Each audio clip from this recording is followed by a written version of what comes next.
Welcome to the Deep Dive. Today, we're really getting into one of history's most famous moments, the Boston Tea Party. Our mission, really, for this deep dive is to unpack why this specific act, just dumping tea, became such a massive catalyst for revolution. It's definitely more complex than it first looks. Absolutely. And beyond that image we all know, the real question for us is, what pushed the colonists to do something so drastic, so risky?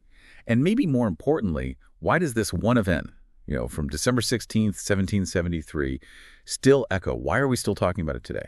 That context is just so critical, isn't it? Because things were already tense. I mean, picture it, December 16th, 1773, it's freezing cold, but tensions in the American colonies are boiling over. The British had passed these tax laws, colonists saw them as totally oppressive, and one of the big ones, the most hated, was the Tea Act. Right. But here's the really crucial part to unpack. Why the Tea Act specifically? Why did that spark so much anger? We all know the phrase taxation without representation. That was the core issue. But the Tea Act, it kind of sharpened that whole principle. It wasn't even about the amount of tax. It was actually pretty small. The fascinating thing here is how it became this perfect flashpoint for that principle, a symbol, really, for the fight over Parliament's authority. So, okay, it wasn't just about the cash changing hands. Exactly. Not primarily, anyway. The Tea Act was designed to bail out the British East India Company, huge company, almost part of the government, and is nearing bankruptcy. So the act gave them a direct monopoly on selling tea to the colonies. They could bypass colonial merchants completely. Now, this did make tea cheaper because it removed some British duties, but it was also a clear bailout for a politically connected giant.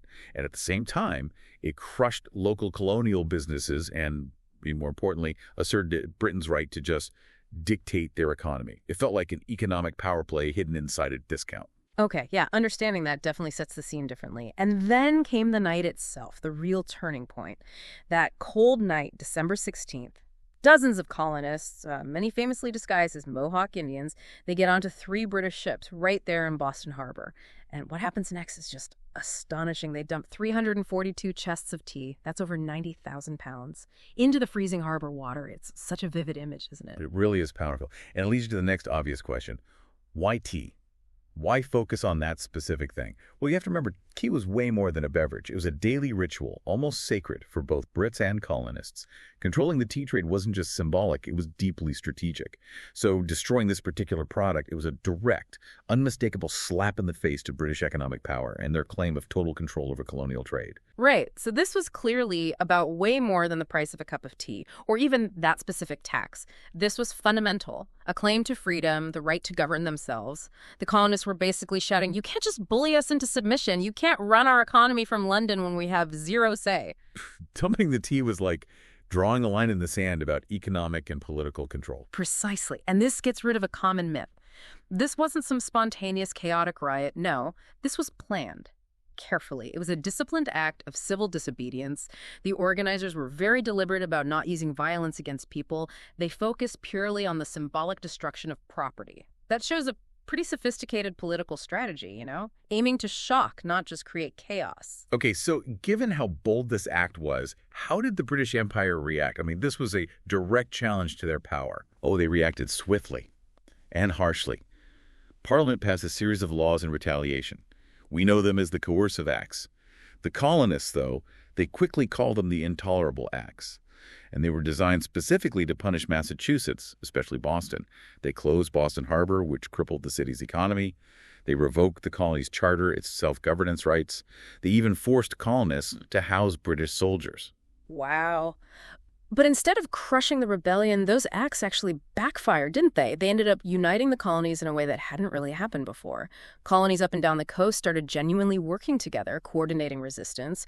You could argue that was the moment the seeds of actual revolution were properly sown. That solidarity was, it was completely unprecedented. What the Tea Party and the British reaction showed was that colonial protests could be more than just writing petitions or giving speeches. It proved that direct action, when coordinated, could send an incredibly powerful message.